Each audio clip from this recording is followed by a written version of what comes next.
हरे कृष्ण, राधे राधे। आज मैं आपको विदुर नीति के बारे में, महाभारत कथा के अंदर जो है विदुर नीति बड़ा प्रसिद्ध नीतियां हैं, उसके संबंध में थोड़ा सा प्रकाश डालूंगा, अच्छा लगेगा। महाभारत से विदुर नीति, अमृतवाणी। जिसका बलवान के साथ विरोध हो गया है, उस साधनहीन दुर्बल मनुष्य को जिसका सब कुछ हर लिया गया हो, उस कामी को तथा चोर को रात में जागने का रोग लग जाता है। विदुर नीति 13-14। अपने वास्तविक स्वरूप का ज्ञान, उद्योग, दुख सहने की शक्ति और धर्म के स्थिरता, ये गुण जिस मनुष्य को पुरुषार्थ से च्युत नहीं करते, वही पंडित कहलाता है। विदुर नीति। जो अच्छे कर्मों का सेवन करता है और बुरे कर्मों से दूर रहता है, साथ ही जो आस्तिक और श्रद्धालु है, उसके ये सद्गुण पंडित होने का लक्षण माना जाता है। विदुर नीति। क्रोध, हर्ष, गर्व, लज्जा, उद्दंडता तथा अपने को पूज्य समझना, ये भाव समझना जिसके पुरुषार्थ से भ्रष्ट नहीं करते, वही पंडित कहलाता है। विदुर नीति। दूसरे लोग जिसके कर्तव्य, सलाह और पहले से किए हुए विचार को नहीं जानते, बल्कि काम पूरा होने पर ही जानते हैं, वही पंडित कहलाता है। विदुर नीति। सर्दी, गर्मी, भय, अनुराग, संपत्ति अथवा दरिद्रता, ये जिनके कार्य में विघ्न नहीं डालते, वही पंडित कहलाता है। जिसकी लौकिक बुद्धि धर्म और अर्थ का ही अनुसरण करती है और जो भोग के छोड़कर पुरुषार्थ का ही वर्ण करता है, वही पंडित कहलाता है। विवेकपूर्ण बुद्धि वाले पुरुष शक्ति के अनुसार काम करते हैं, इच्छा रखते हैं और करते भी हैं, तथा किसी वस्तुओं को तुच्छ समझकर उसकी अवहेलना नहीं करते। किसी विषय को देखकर देर तक सुनता है, किंतु शीघ्र ही समझकर कर्तव्य बुद्धि से पुरुषार्थ में प्रवृत्त होना, कामना से नहीं, बिना पूछे दूसरे के विषय में कोई बात नहीं कहता, यह पंडित का मुख्य लक्षण है।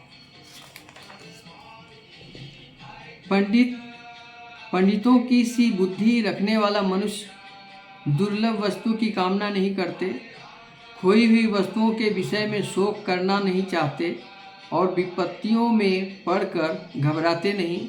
ये है विदुर नीति। जो पहले निश्चय करके फिर कार्य का आरंभ करता है और कार्य के बीच में नहीं रुकता, समय को व्यर्थ नहीं आने देता और चित्त को वश में रखता है, वही पंडित कहलाता है। विदुर जी के कहने के अनुसार कितना सत्य है। मैं छोटे छोटे श्लोकों का जो हिंदी अनुवाद करके आपको बताना चाहता हूँ, ताकि आपको समझने में दिक्कत ना हो। मेरे दोस्तों, भाइयों, सभी को शिक्षा लेनी चाहिए। अगर आप एक भी इंसान शिक्षा पाकर बदल जाता है, भगवान का प्रचार कर लेता है, तो मैं समझता हूँ मैं धन्य हो गया। आगे विदुर जी का नीति देखिए।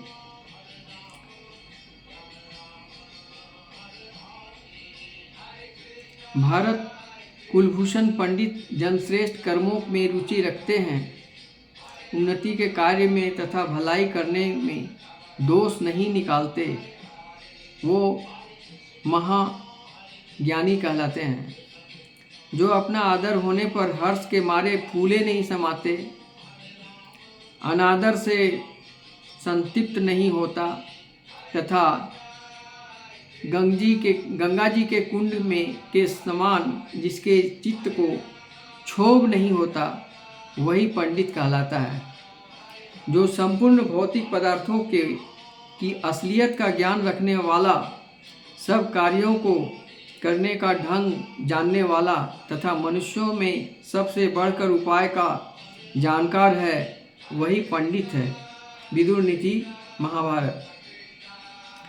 जिसकी वाणी कहीं रुकती नहीं, जो विचित्र ढंग से बातचीत करता है, तर्क में निपुण और प्रतिभाशाली है, जो ग्रंथ के तात्पर्य को शीघ्र ही बता सकता है, वह पंडित कहलाता है। विदुर नीति महाभारत। जिसकी विद्या बुद्धि अनुसरण करती है और बुद्धि विद्या का तथा शिष्य पुरुषों की मर्यादा का उल्लंघन नहीं करता, वही पंडित की पदवी पा सकता है। बिना पढ़े ही गर्व करने वाले, दरिद्र होकर भी बड़े बड़े मंसूबे बांधने वाले और बिना काम किए ही धन पाने की इच्छा रखने वाले मनुष्य को पंडित लोग मूर्ख कहते हैं। विदुर नीति महाभारत। जो अपना कर्तव्य छोड़कर दूसरे कर्तव्य का पालन करता है तथा मित्र के साथ असत आचरण करता है, वह मूर्ख कहलाता है।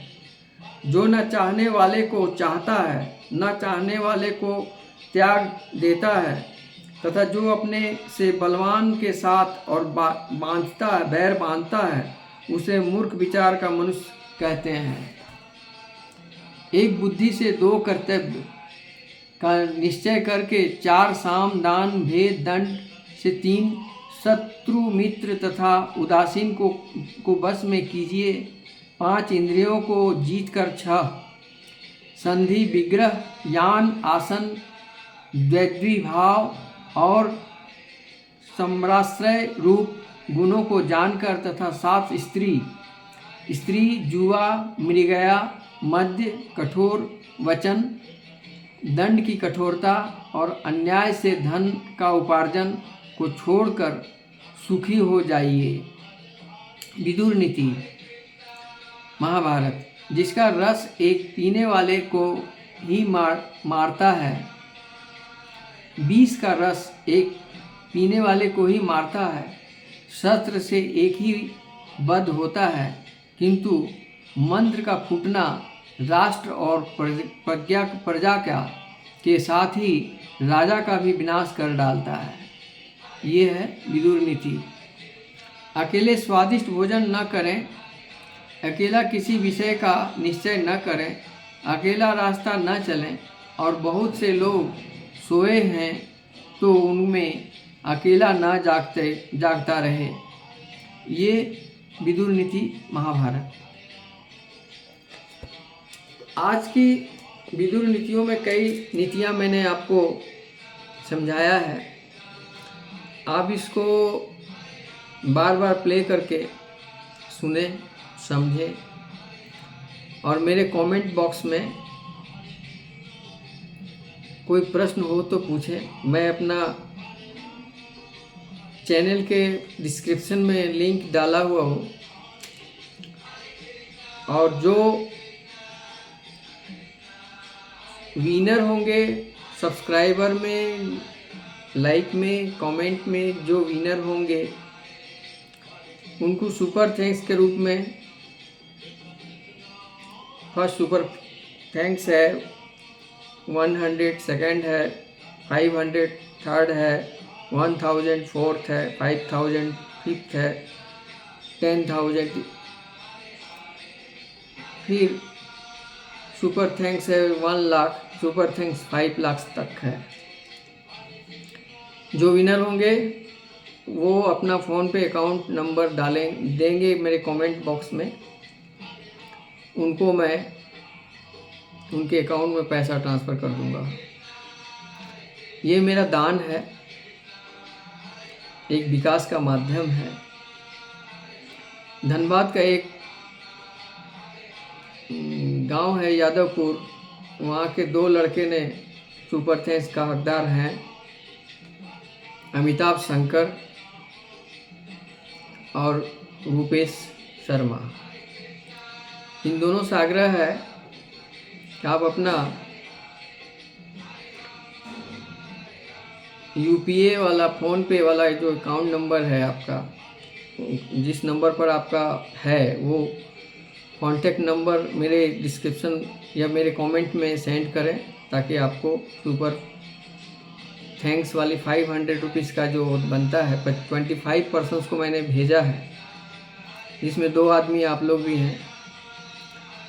आप लोग भी अपना फ़ोन पे नंबर मेरे कमेंट बॉक्स में डालें, आपका अकाउंट में चला जाएगा। ये ऑफ़र दुर्गा पूजा का सप्तमी तक ही सीमित है। सप्तमी दुर्गा पूजा के बाद ये ऑफ़र समाप्त माना जाएगा। Thank you. Okay, Radhe Radhe, Hare Krishna Hare Krishna.